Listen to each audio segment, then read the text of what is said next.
नमस्कार, welcome to ब्रेका। ब्रेका में आपका स्वागत है। जैसा कि आप सभी जानते हैं, हम यहाँ मैथ और रीजनिंग की प्रैक्टिस सेट कर रहे हैं। जो भी प्रीवियस करके आए हुए क्वेश्चन हैं, वो हम यहाँ देख रहे हैं। मैंने मैथ के प्रैक्टिस सेट 7 करा दिए हैं, रीजनिंग के 5 करा दिए हैं। रीजनिंग का ये छठा प्रैक्टिस सेट है। जब तक आपका पेपर नहीं हो जाता, डेली आपको मैथ और रीजनिंग के सेशन आपको डेली यहाँ मिलते रहेंगे। प्ले लिस्ट में जाके आप मैथ और रीजनिंग के सीक्वेंस वाइज सारी वीडियो देख सकते हैं। समय न गवाते हुए शुरू करते हैं। यहाँ मैंने 4 क्वेश्चन लिखे हैं। ये फिगर मोबाइल पर नहीं बनाए जा सकते थे, इसलिए मैंने ये बोर्ड पर बना दिए हैं।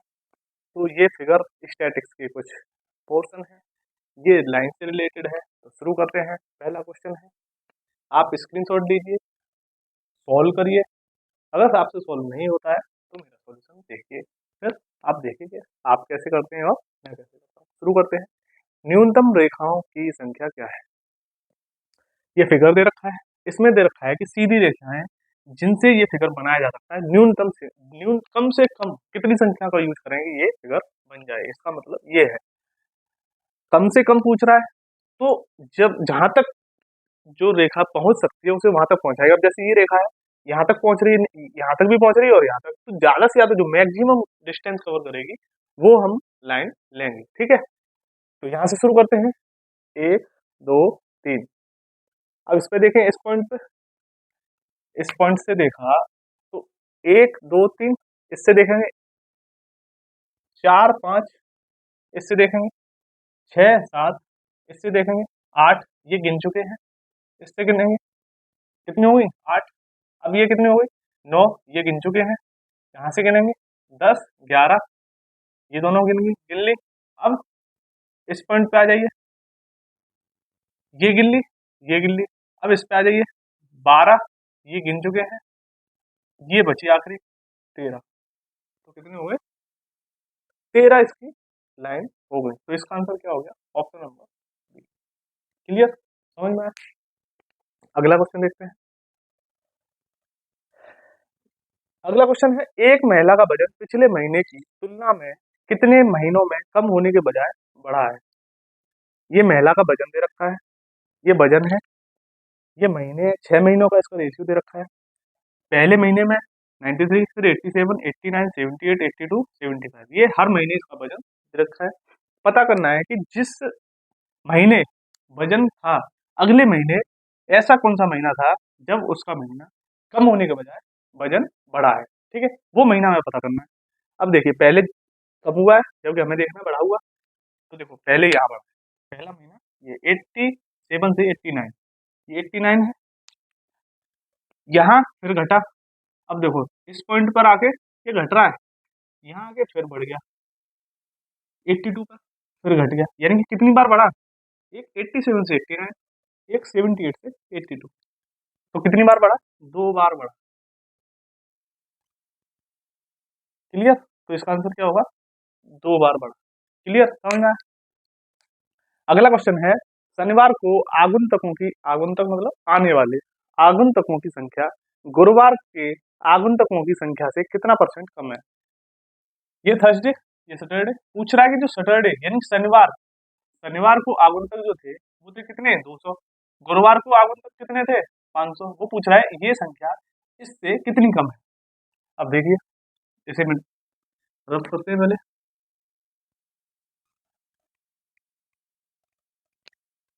ठीक है, 500 से कौन सा 200 कितना कम है यही पता करना है। मैंने आपको कल भी बताया था, पिछले वीडियो में आपको मैंने बताया है कि लाभ हानि के सवाल हो या कम ज्यादा के सवाल हो, जितना कम होता है, अगर कम का सवाल है तो अपॉन या हर में क्या आता है? बड़ी संख्या आती है।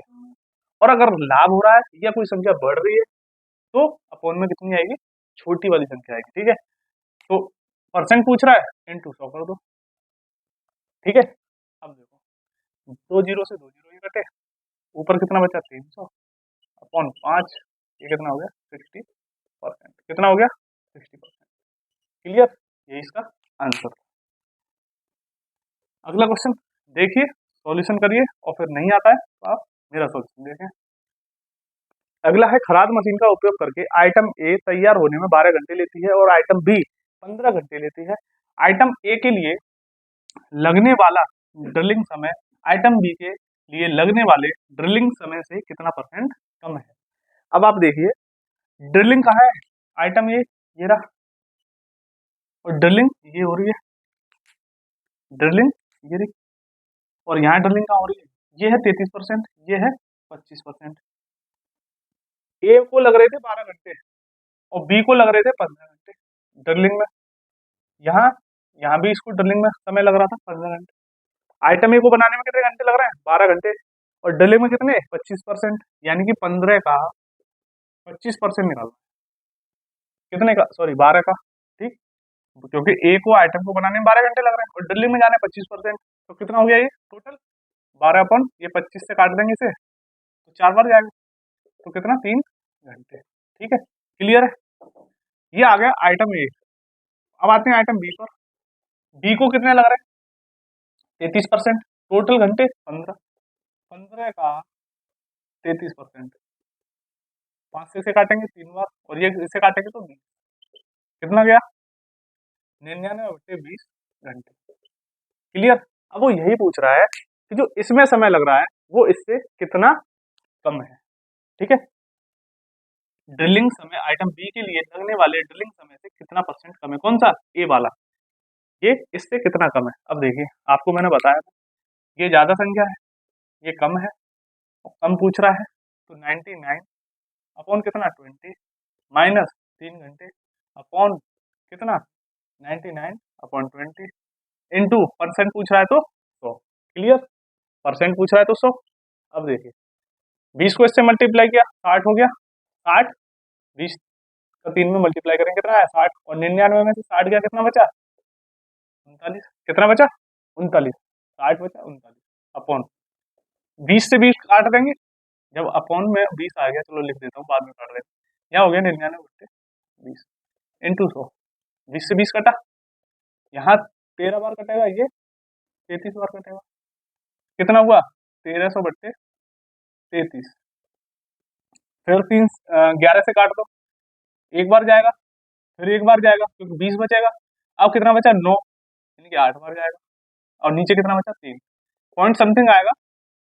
अब 3 से भाग दे दो, 3 का 3 में करेंगे कितना आ गया 2 बचेगा, फिर 9 फिर 3, अब कितना बचेगा 3.39.33%, यही इसका क्या होगा आंसर होगा। क्लियर, समझ में आया।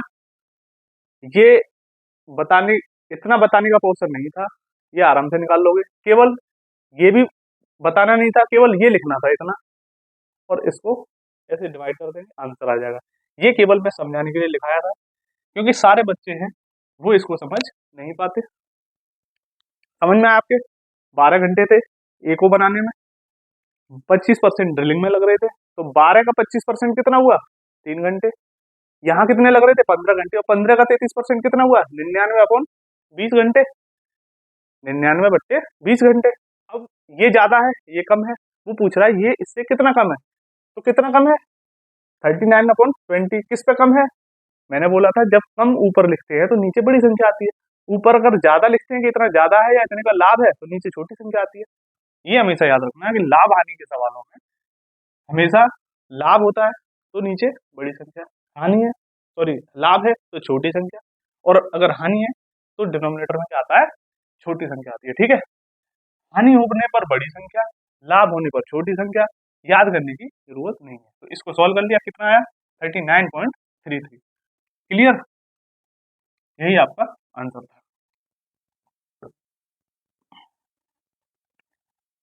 आगे और भी क्वेश्चन देखते हैं। ये फिगरेटिव क्वेश्चन थे, इसलिए मैंने आपको यहाँ फिगर बना के करा दिए, क्योंकि सारे मोबाइल पर फिगर बनाकर मोबाइल पर फिगर बनाना पॉसिबल नहीं था, इसलिए ये बोर्ड पर मुझे फिगर बनाने पड़े थे। आगे और भी क्वेश्चन है, क्वेश्चन देखते हैं।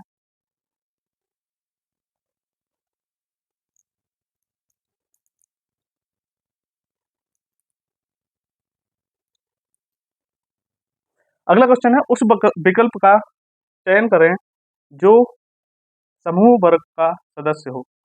पहला है ताला, फिर रोक कसा हुआ,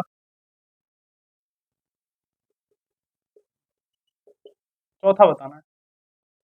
ऑप्शन में दे रखा है खुला, खिड़की, बंद और द्वार। अब देखो ये ताला से अगर ताला लगा दें तो कोई चीज हम रोक सकते हैं। रोकना मतलब किसी चीज को ताला लगाकर बंद कर दिया, रोक। ये भी एक तरह से किसी को कस्टडी में रखना। कसा हुआ, इससे भी हम किसी चीज को कब्जे में लेते हैं, या कोई चीज कस दी हमने तो वो हमारे अंडर में रहती है, टाइट कर दी, या किसी चीज में बांध दिया कोई चीज कस के, तो वो क्या है, एक वहां से अब हिल नहीं सकता। ऐसे ही इसका ऑप्शन सी क्या है, बंद, यानी किसी चीज को अगर बंद कर देंगे तो वो भी क्या रहेगी, वहीं के वहीं रहेगी। ठीक है, तो इसका ऑप्शन क्या हो जाएगा, सी। बाकी दे रखा है खुला हुआ, तो खुले से तो संबंध ही नहीं, सारे किससे संबंधित है, कसे हुए, रोक और ताला, जो कि किसी भी चीज को एक जगह इकट्ठा करके रखते हैं। अगला क्वेश्चन देखते हैं। 1 4 27 256, यहाँ बताना है कितना आएगा। देखिए ये कितना है, एक का स्क्वायर, ठीक, ये दो का स्क्वायर, सॉरी ये है एक की पावर एक, ये है दो की पावर दो, ये है तीन की पावर तीन। इसका मतलब ये कितना होगा, चार की पावर चार, और फिर यहाँ कितना आएगा, पाँच की पावर पाँच। और पाँच की पावर पाँच कितना होता है, पाँच की पावर पाँच, 125, 625, 3125, कितना होता है, 3125। अगला क्वेश्चन देखते हैं, यहाँ कितना आ जाएगा, 3125। ऑप्शन कौन सा है, ऑप्शन नंबर है ए, और ए क्या है, 3125। क्लियर। अगला है, इसमें भी पूछ रहा है कि श्रृंखला में लुप्त संख्या क्या होगी, देख लेते हैं।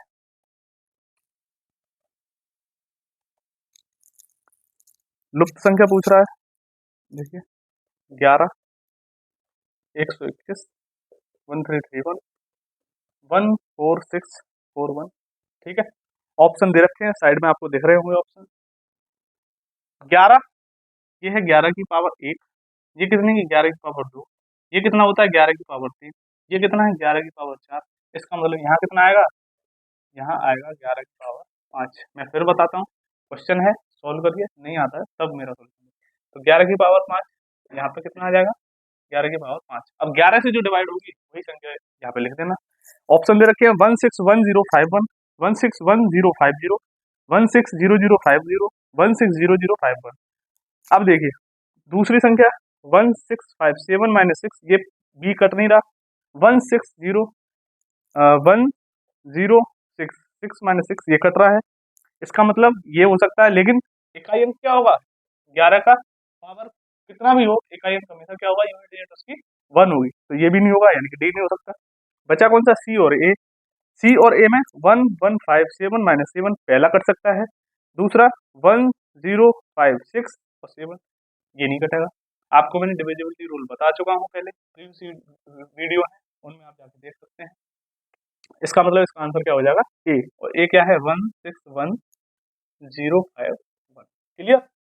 या फिर अगर आप इतना नहीं करना चाहते तो 11 की पावर तीन कितना है, ये चार कितना है, ये इसमें ही 11 का मल्टीप्लाई कर दो, आ जाएगा ये। क्लियर। यानी कि हर संख्या में 11 का मल्टीपल हो रहा है और आंसर इतना आ रहा है। अगर आप ऑप्शन से जल्दी कर सकते हैं ऑप्शन से कर दीजिए, मल्टीप्लाई करके निकाल सकते हैं तो मल्टीप्लाई करके निकाल दीजिए। 11 की पावर एक, दो, तीन, चार, पाँच, यानी कि इसमें अगर 11 का मल्टीप्लाई कर देंगे तो 11 की पावर पाँच आ जाएगा, तो इसका मतलब इसमें भी 11 का मल्टीप्लाई करना पड़ेगा, तो इसमें 11 का मल्टीप्लाई कर दो फिर भी यही आएगा। क्लियर, समझ में आया। अगला क्वेश्चन देखते हैं।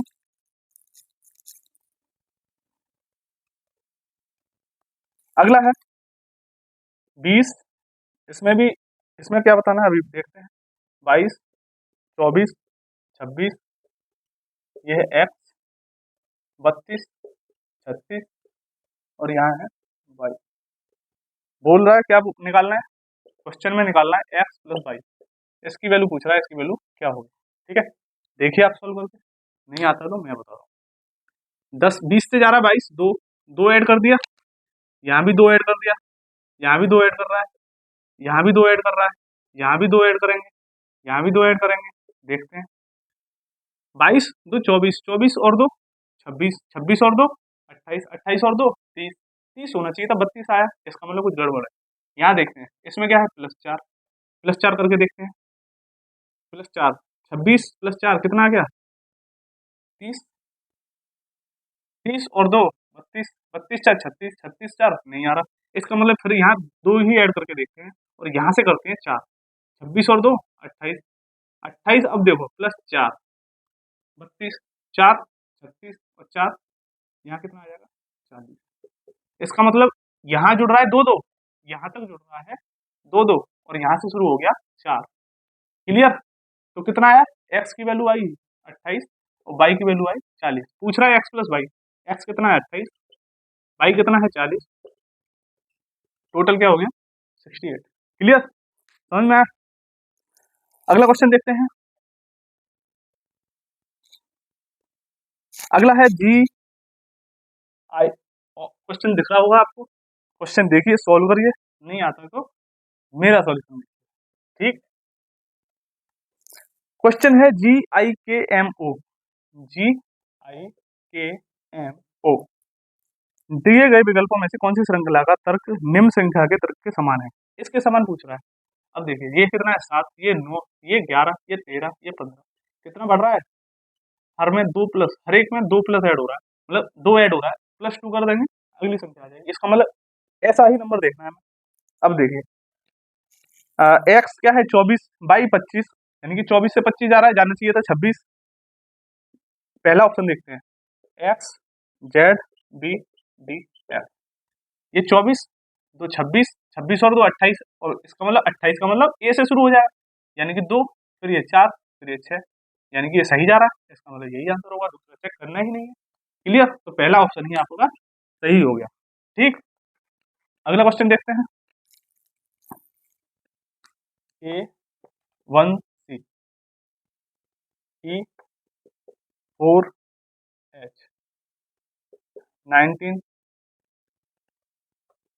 19, अच्छा आई है ये,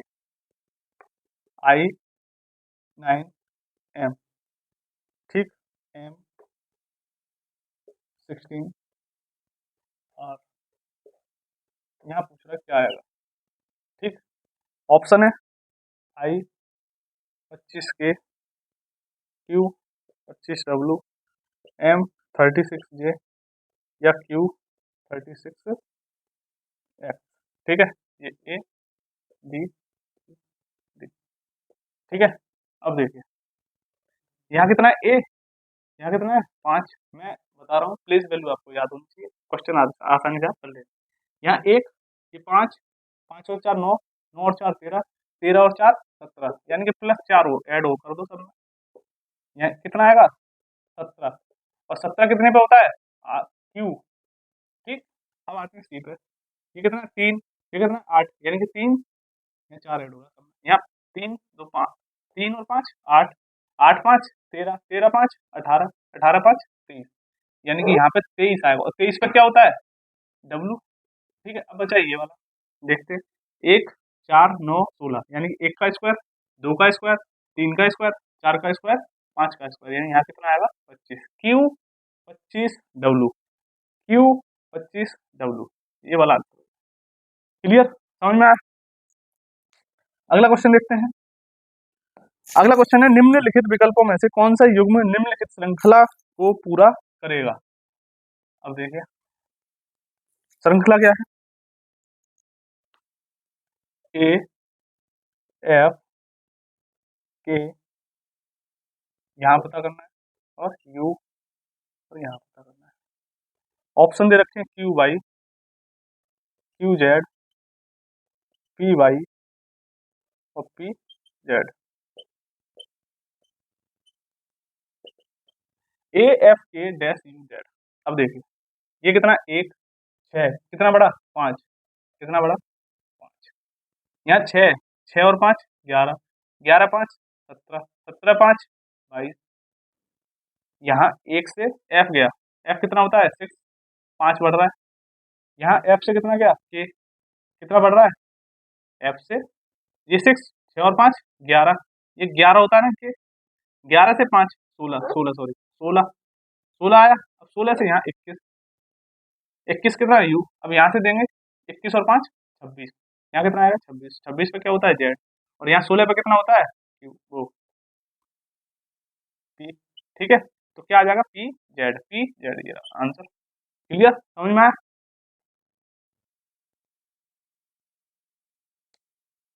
अगला क्वेश्चन देखते हैं।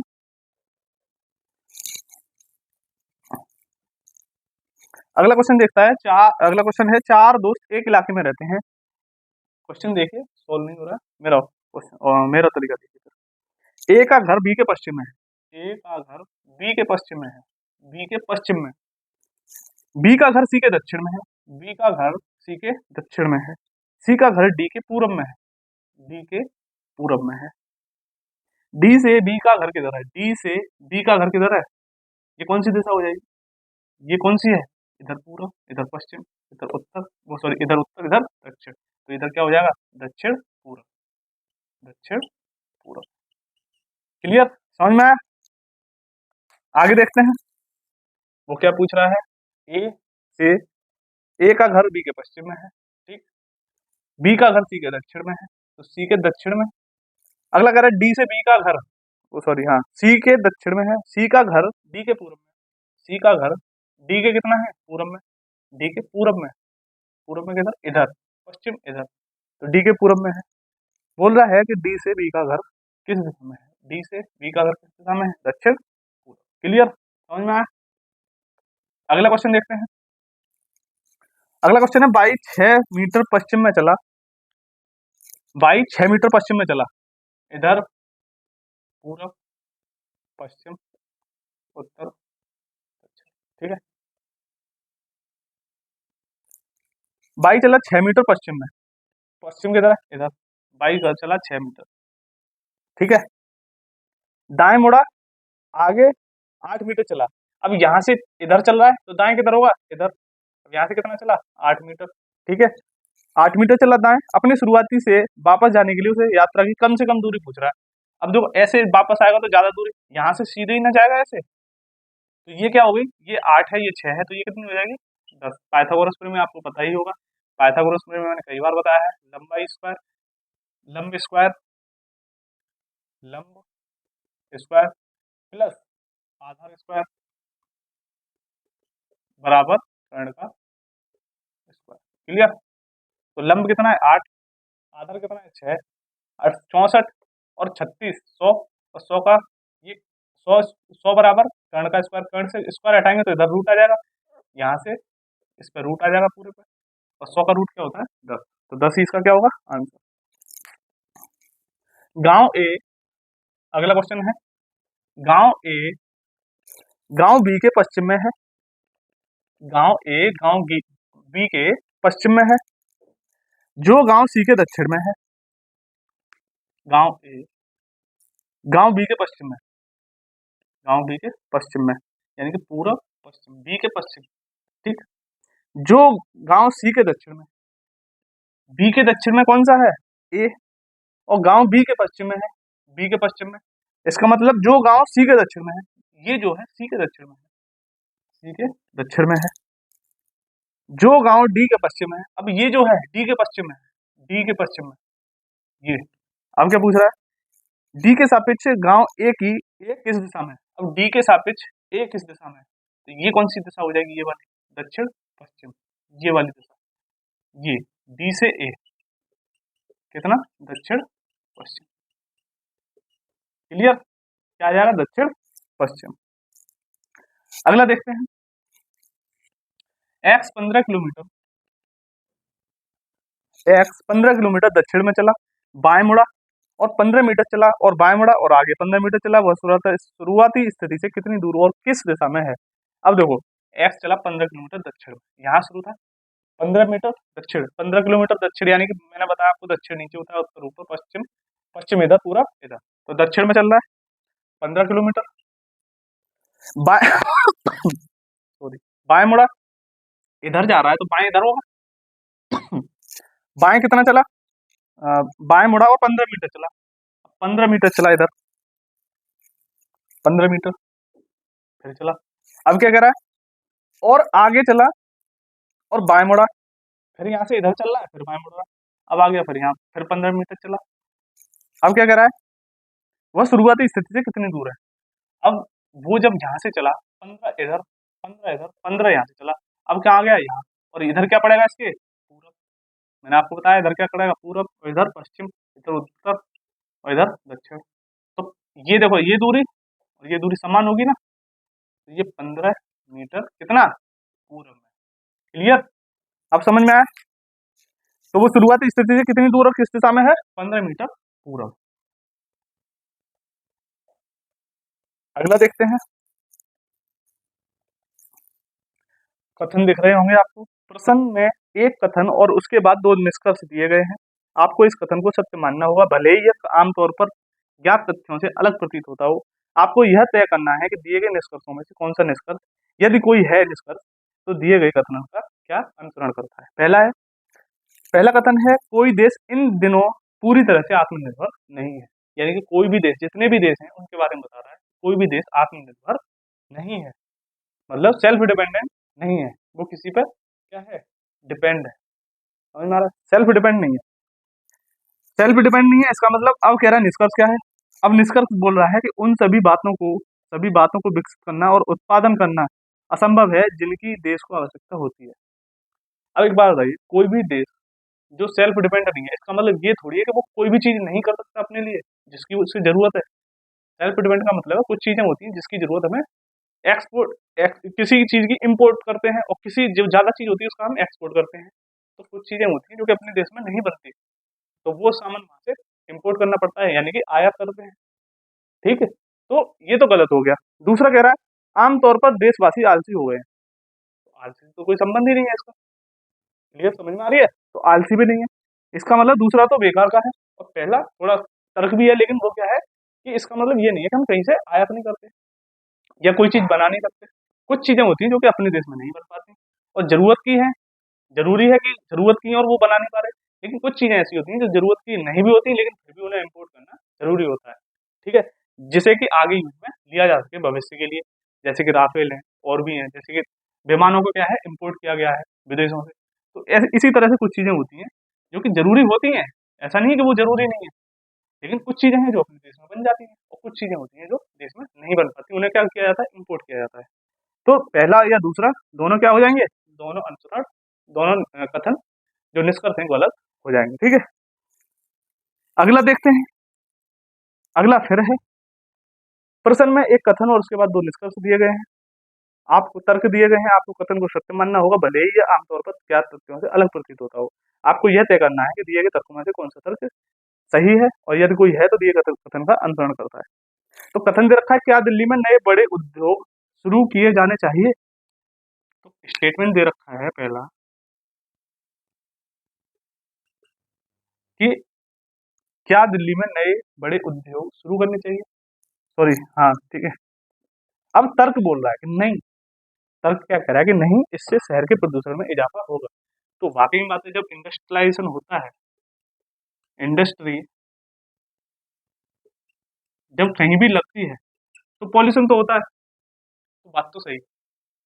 ठीक है, दूसरा तर्क क्या कह रहा है कि हाँ, यह रोजगार के अवसर प्रदान करेगा। अब इंडस्ट्री लग रही है, तो इंडस्ट्री में कर्मचारी भी काम करेंगे, और उनके कर्मचारी के काम के लिए क्या है, लोगों की आवश्यकता है। तो लोग कब होंगे, जब इंडस्ट्री है तो लोगों को आना जरूरी है, तो इसका मतलब अवसर मिल रहे हैं लोगों को, तो ये भी सही है।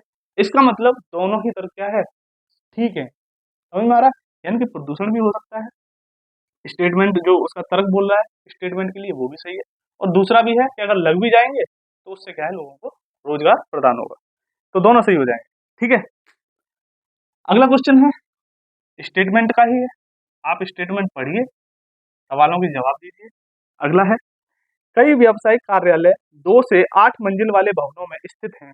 यदि किसी भवन में 3 मंजिलें हैं तो इसमें लिफ्ट होती है।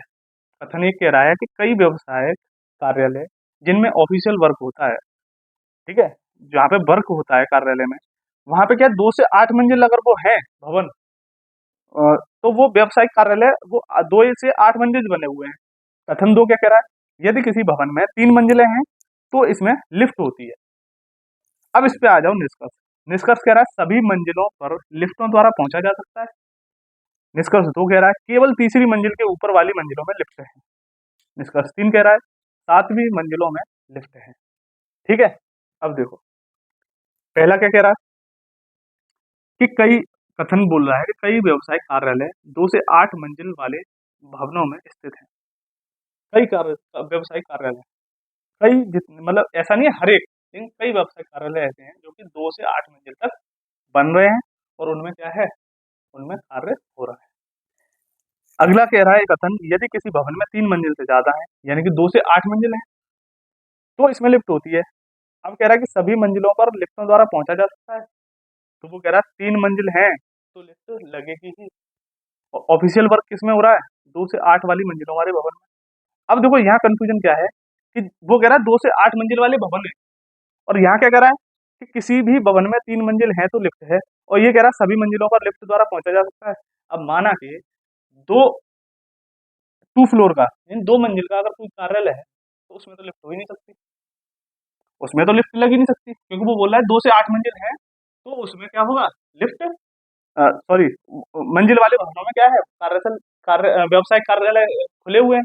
लेकिन अगर वो 2 मंजिल है तो उसमें लिफ्ट लग ही नहीं सकती क्योंकि वो बोल रहा है अगले कथन में कि किसी भवन में 3 मंजिल है तभी लिफ्ट होगी। तो और पहला निष्कर्ष क्या कह रहा है, सभी मंजिलों पर लिफ्टों द्वारा पहुंचा जा सकता है, तो सभी मंजिलों पर लिफ्ट है तो जब पहुंचेंगे, जबकि अभी 2 मंजिल का है, जरूरी थोड़ी है सारे वो 8 के व्यवसायिक कार्यालय जो 8 फ्लोर के होंगे। क्लियर, समझ में आ रहा है।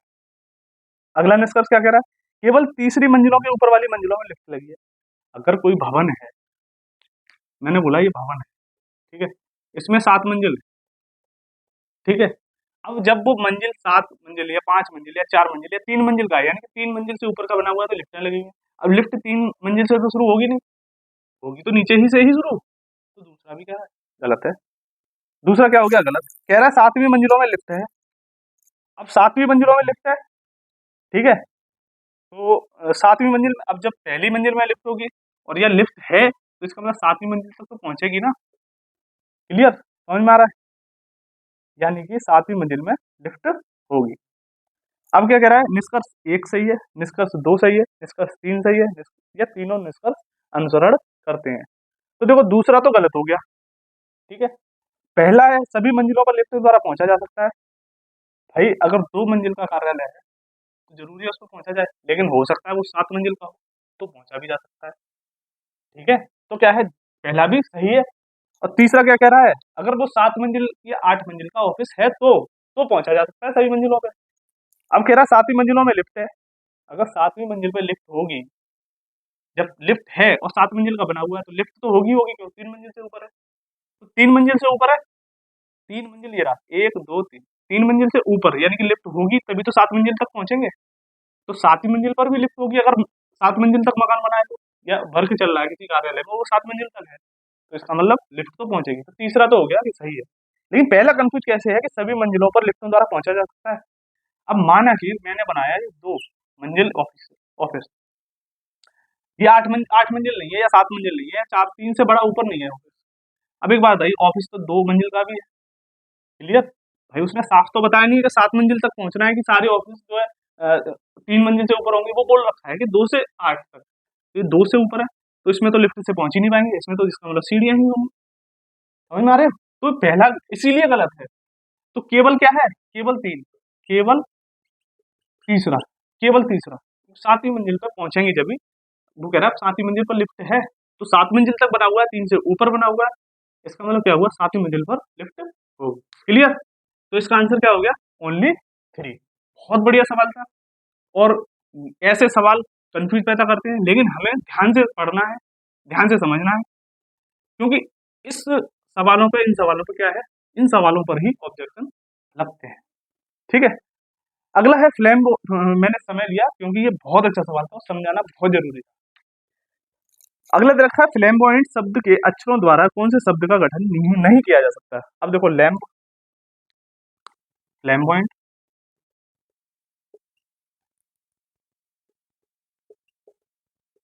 कौन से शब्द, लैम्प,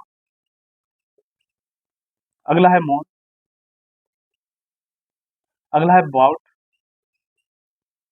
अगला है बूट, ठीक है। तो ये ऑप्शन है, फ्लैम्बोयंट से कौन सा नहीं बनाया जा सकता? ठीक है, अब देखो फ्लैम्बोयंट, LAMB, लैम्प बन रहा है। मॉन, MOAN, MOAN बन रहा है। BOUT, यू कहीं नहीं दिख रहा, ये नहीं बनेगा।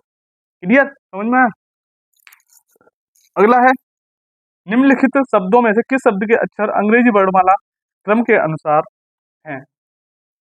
अब देखो ऑप्शन क्या है? ऑप्शन है सैड, SHADE, अगला है हर्ट, अगला है बिलो, अगला है चार्ज।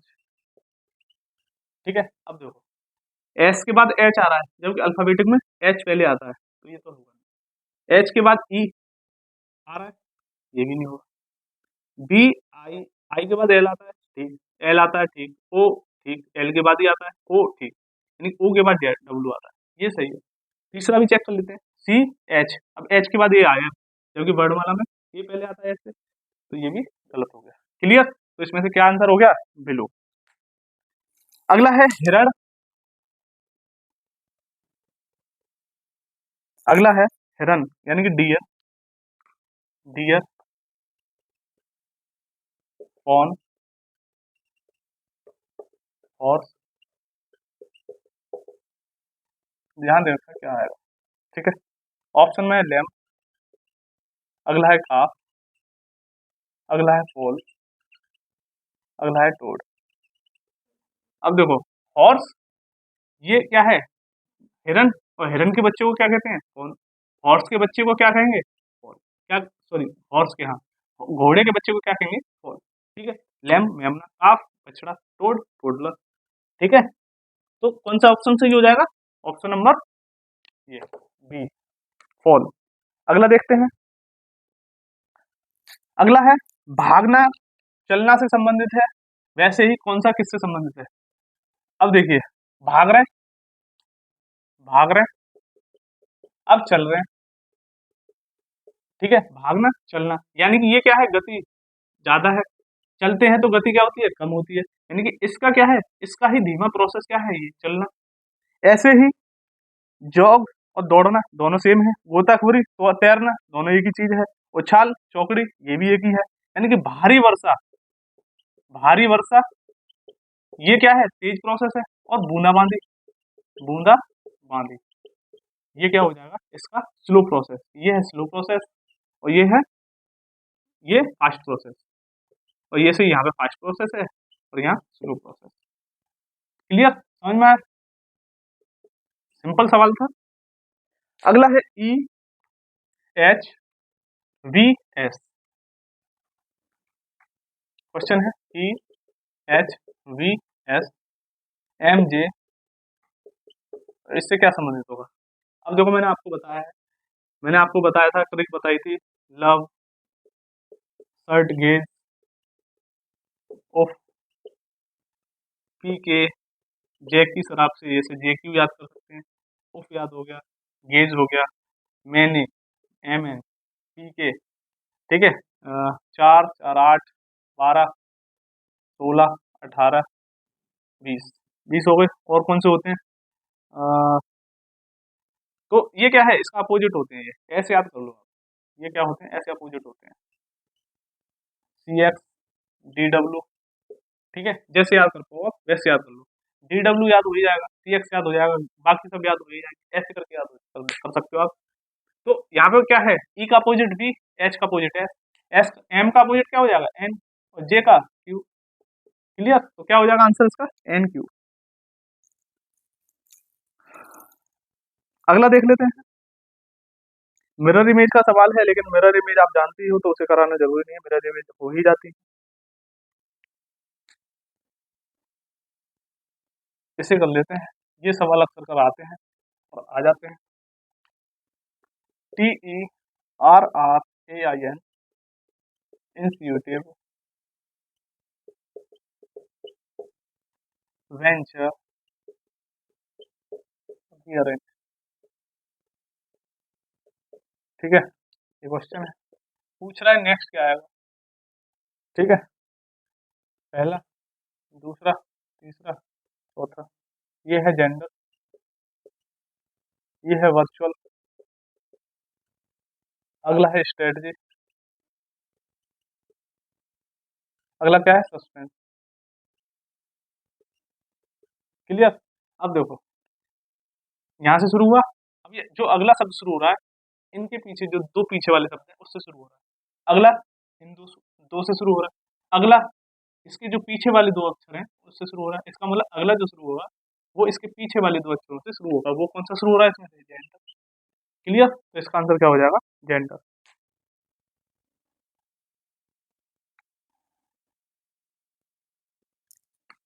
अगला है जेड बी ए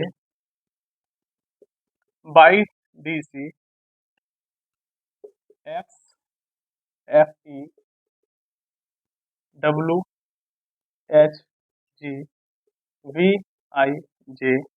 पूछ रहा है अगला क्या होगा। अब देखिए, मैं प्लेस वैल्यू बोलूंगा, आप ऐसे याद करो। 25, सॉरी 26, 25, 24, 23, 22 और 21। 21 पे क्या आता है? यू। ठीक। बी 2, 4, 6, 8, 10 और 12। 12 पे क्या होता है? एल। 1, 3, 5, 7। 1, 3, 5, 7, 9। 9 होना चाहिए, आई होना चाहिए था यहाँ। ए सी ई जी आई। आई है आई। ठीक है, तो कितना हो गया? 1, 3, 5, 7, 9 और 11। 11 पे क्या होता है? के। तो क्या आ जाएगा इसका? यू एल के। क्लियर, समझ में आया? अगला क्वेश्चन देखते हैं।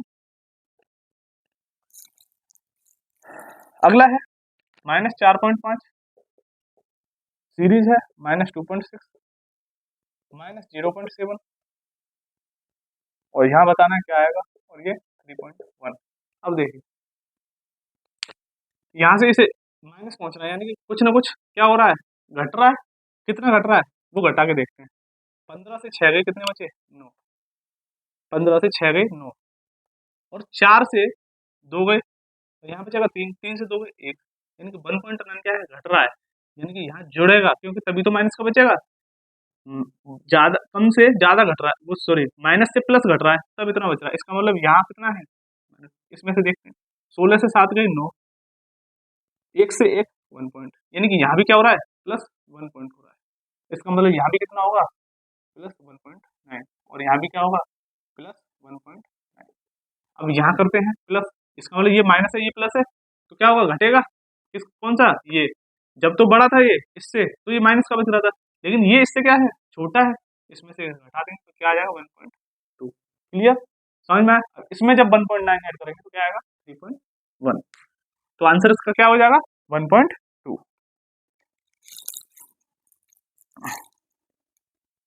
अगला देखते हैं।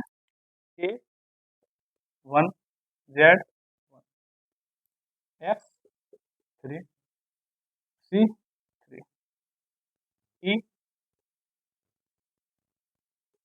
ई 3, वी 4, टी 9, जी 7। और यहाँ पूछ रहा है क्या है? बहुत अच्छा सवाल है। अब देखिए, पहले यहाँ देखो, यहाँ क्या है? ए, यहाँ जेड, यहाँ एक्स, यहाँ क्या है? यहाँ है सी, ये ई, फिर वी, फिर टी, फिर जी। यहाँ पूछ रहा है। अब देखो, पहले वो देख लेते हैं गिनती। यहाँ कितना है? जेड, सॉरी यहाँ कितना है? 1। और यहाँ कितना आ रहा है? 3। यहाँ कितना आ रहा है? 3। यहाँ आ रहा है 9। इसका मतलब कुछ ना कुछ तो हो रहा है। यहाँ पे कितने का मल्टीप्लाई हो रहा है? 3 का। यहाँ कितने का मल्टीप्लाई हो रहा है? इन दोनों का, 3 का और 1 का। कितने का? 3 और 1 का। 3 आ गया। 3 एकम 3, 3 बन गया 3। अब यहाँ से यहाँ पहुंच रहा है 9। अब देखो, इसका और इसका मल्टीप्लाई कर देगा। 3 3 जा 9। क्या आ गया ये आ गया 3 × 3। ये क्या है? 3 × 1। ये क्या है? 1 × 3। क्लियर। तो और इधर क्या आ जाएगा फिर?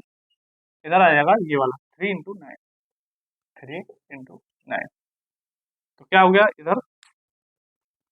यहाँ हो गया, यहाँ हो गया 27। क्या हो गया? 27। ठीक है। अब ये हमें पता पड़ गया एक। अब देखते हैं दूसरा नंबर, ये 1, ये 3, ये 4, ये 7, यानी कि 1 + 3 कितना हो गया 4, 4 + 3 ये कितना है 4 + 3 7, यानी कि यहाँ क्या आएगा 7 + 4 11। पूरा करने की जरूरत नहीं है, ऑप्शन देख लेते हैं, इसी में आंसर आ जाएगा। देखो 27 11 किस में दिया है, सी में दिया है, बी में आई 27 आर 11, पूरा करने की जरूरत ही नहीं है। 27 11 इसी ऑप्शन में है, तो हमें पूरा करने की जरूरत क्या है कि हम इसे पूरा करें। बताओ आई 17 आर 11 आंसर आ गया, छुट्टी। फिर भी अगर करना चाह रहे हो, फिर भी सोच रहे हो कि चलो करके देख लेते हैं, तो देखो तब कैसे करें। यहाँ कितना है ए, यहाँ कितना है 24, यहाँ कितना है मतलब 1 26 24 3 5 22 20 7, यहाँ कुछ ना कुछ आएगा, यानी कि यहाँ ए है इसका मतलब 1, यहाँ सी है या 3, यहाँ ई है या 5, यानी कि ये ए पहले आ रहा है, यहाँ सी बाद में आ रहा है, यहाँ 5 पहले आ रहा है, 7 बाद में आ रहा है, यानी कि 9 पहले आएगा ना, 9 का मतलब आई।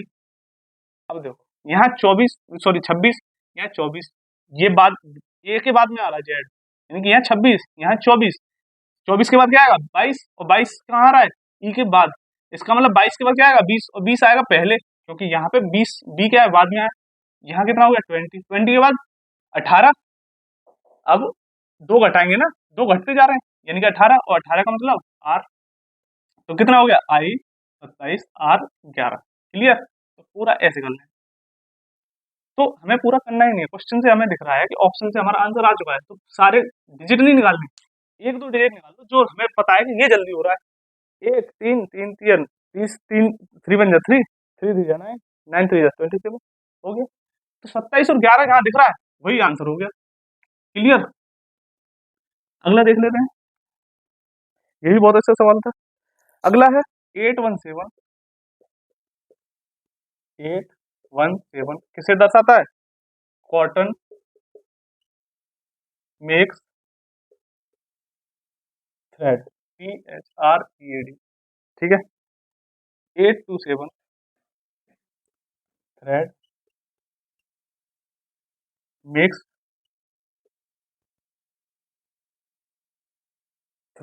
क्लॉथ। अगला क्या है 213 soft cotton cloth, soft cotton cloth, ठीक है। अब क्या पूछ रहा है, सॉफ्ट के लिए कूट पूछ रहा है कि सॉफ्ट के लिए कूट क्या होगा, ये क्या है 213। अब यहाँ हमें सॉफ्ट कहीं और दिख रहा है, नहीं दिख रहा, इसका मतलब इसमें ऐसा डिजिट है जो कहीं इनमें से नहीं मिलेगा, क्योंकि सॉफ्ट नहीं है कहीं पे। Thread makes cloth, cotton makes thread, सब कॉमन, थ्रेड थ्रेड कॉमन आ रहा है, thread thread, cloth cloth common आ रहा है, कॉटन कॉटन कॉमन आ रहा है, लेकिन सॉफ्ट कहीं कॉमन नहीं है, इसका मतलब इसमें एक ऐसा डिजिट है जो इनमें से कहीं कॉमन नहीं है, बस 213 2 है 1 है 3 नहीं है। सीधे देखना है कि सॉफ्ट का क्या हो जाएगा 3, क्या हो जाएगा सॉफ्ट का 3, बस आंसर। क्लियर, समझ में आया? अगला देखते हैं, अगला बहुत सिंपल सवाल है, उर्ली बता दे रहा हूँ। स्लोप को 4379 SLOB, स्लोप को 4379, रेट को 2685, पूछ रहा है LOFT, LOFT को क्या बोलेंगे यहाँ बताना है। अब देखिए स्लोप ये, रेट ये, अब देखो एल कहाँ है, एल ये रहा, एल का कितना कोड है 3, कितना है 3, ओ ये रहा 3 का कोड 7, एफ ये 2, टी ये रहा, यहाँ पे क्या तीसरे स्थान पर 8, 8 कोड क्या हो गया 3728। क्लियर, समझ में आ रहा है? अगला क्वेश्चन है हॉलीडे, हॉलीडे को हॉलीडे को HOLIDAY, हॉलीडे को ELIFAXB ये लिखा जाता है। तो सम को पूछ रहा है, सम को क्या लिखेंगे। अब देखो ये कितना है 8, ये कितना है 5, 8 5, ये कितना है 15, ये कितना है 12, ये कितना है 12, ये कितना है 9, ये कितना है 9, ये कितना है 6, ये कितना है 4, ये है 1, ये कितना है 1, ये कितना है 24, ये कितना है 25, ये कितना है 22। दिख रहा है क्या कम हो रहा है? 3 कम हो रहा है, 3 हर एक लेटर में क्या है 3 कम हो रहा है। इसका मतलब ये है 19, ये है 21 और ये है 13। 19 में से 3 घटा देंगे, इसमें से भी 3 घटा देंगे, इसमें से भी 3 घटा देंगे, वही हमें लिखना है। यानी कि एक तो आना चाहिए कितने पे 16 पे, एक आना चाहिए 18 पे और एक आना चाहिए 10 पे। 16 पे क्या आता है P, 18 पे क्या आता है R, 10 पे क्या आता है J। क्या आ जाएगा PRJ। क्लियर। अगला क्वेश्चन देखते हैं।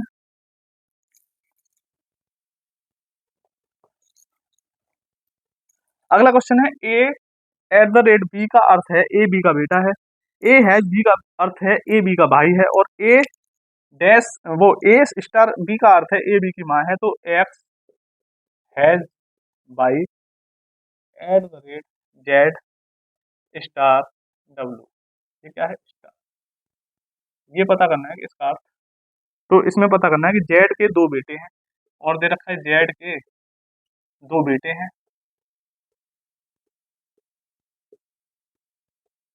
पूछा है, और एक बेटी है, और क्या है एक बेटी है। ऑप्शन दे रखा है डब्ल्यू एक्स की बहन है, डब्ल्यू एक्स का भाई है, डब्ल्यू एक्स का पुत्र है, डब्ल्यू एक्स की पुत्री है। देखते हैं यहाँ से करते हैं। X at the rate x has by, has कहाँ है ए बी का अर्थ है ए बी का भाई है, यानी कि एक्स बी का बाई का क्या है भाई। यहाँ करते हैं एक्स बाई का क्या है भाई। ठीक। अगला क्या है एट द रेट का अर्थ क्या है ए बी का बेटा है, यानी कि बाई किसका बेटा है जेड का। प्लस लगा दिया, मैंने आपको कई बार बताया रिलेशनशिप के ऑप्शन में जैसे जैसे मेल फीमेल पता पड़ता जाए प्लस माइनस लिखते हैं, प्लस लिखते हैं आप मेल को, फीमेल लिखते हैं माइनस। तो अब आ गया स्टार। स्टार का अर्थ क्या है ए बी की माँ है, यानी कि जेड किसकी माँ है डब्ल्यू की, जेड माँ है यानी कि माइनस, और डब्ल्यू की माँ है। यहाँ अब क्या पूछ रहा है जेड डब्ल्यू की क्या है माँ है, और बाई एक्स क्या है X at the rate B का अर्थ क्या है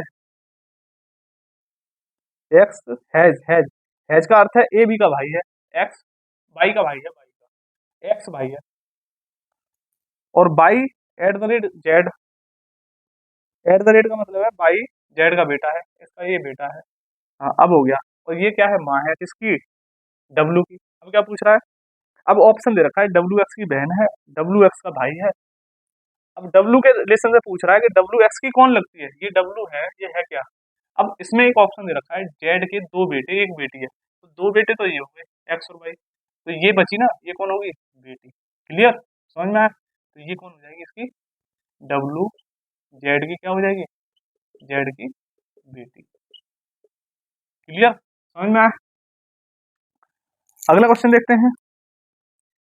एल के ने एल से कहा कि तुम मेरे पति के दामाद की बेटी हो, तुम मेरे पति के दामाद की बेटी हो। के ने कहा एल से क्या कहा कि एल जो है एल के ने एल से कहा कि तुम एल मेरे पति, यानी कि के का जो पति है के दामाद, दामाद कहाँ आएगा यहाँ पे दामाद, दामाद की बेटी। अब दामाद की बेटी कौन है ये एल, दामाद की बेटी ही तो कह रहा है एल। अब क्या पूछ रहा है कि एल के से किस तरह संबंध है, एल के से किस तरह संबंध है। तो के कहाँ आ गई एक पीढ़ी यहाँ एक पीढ़ी यहाँ, यानी कि 2 जनरेशन ऊपर पहुंच गई के, तो इसकी के कौन लगती होगी दादी लगती होगी। के की एल कौन हुई, या तो नातिनी हुई या फिर देवती हुई। ठीक है ठीक क्लियर समझ में आया। तो एल कौन हुई के की नातिन हुई। ऑप्शन क्या हो गया इसका सही, ऑप्शन हो गया ए सही। क्लियर।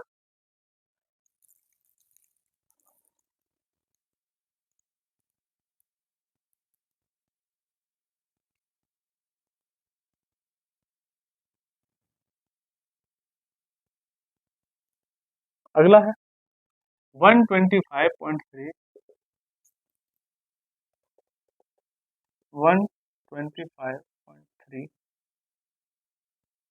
इक्वल टू 5 14641 4 की वैल्यू, और यहाँ पूछ रहा है यहाँ पे। ठीक है, अब देखिए 125 और 3 का संबंध दर्शाता है कि 5, इसका संबंध इससे क्या होगा और यहाँ क्या आएगा। देखिए 125 का मैं क्यूब रूट कर दूँ, ये क्यूब है ना, क्यूब रूट कर दिया, इसके क्या आएगा 5। ऐसे ही इसका मैं फोर्थ रूट कर दूँ 14641 रूट ऑफ 4, तो ये क्या आ जाएगा 11। ऑप्शन कितना है 11, 11 6 4 और 11 6 4 और 14, तो आंसर क्या आ जाएगा 11। क्लियर, समझ में आया। अगला क्वेश्चन देखते हैं।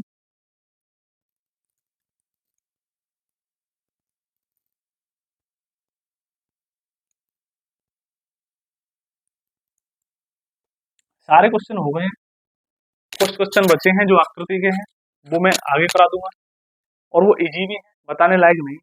मैंने आपको बार बार बताया जो इजी क्वेश्चन होते हैं मैं उन्हें नहीं बताता हूँ, या जो आकृति बिल्कुल इजी होती है उनको मैं नहीं बताता हूँ। सारे क्वेश्चन अब तक जो इसमें थे वो मैंने सारे क्वेश्चन करा दिए हैं। तो आज के लिए इतना ही। आप देखते रहिए, आपको डेली आपको प्रैक्टिस सेट मिलते रहेंगे, फॉलो करें। आप सारे वीडियो एक तरफ से देखें, और सीक्वेंस वाइज आपको प्लेलिस्ट में सारे वीडियो मिल जाएंगे मैथ और रीजनिंग के। तो आज के लिए इतना ही, धन्यवाद।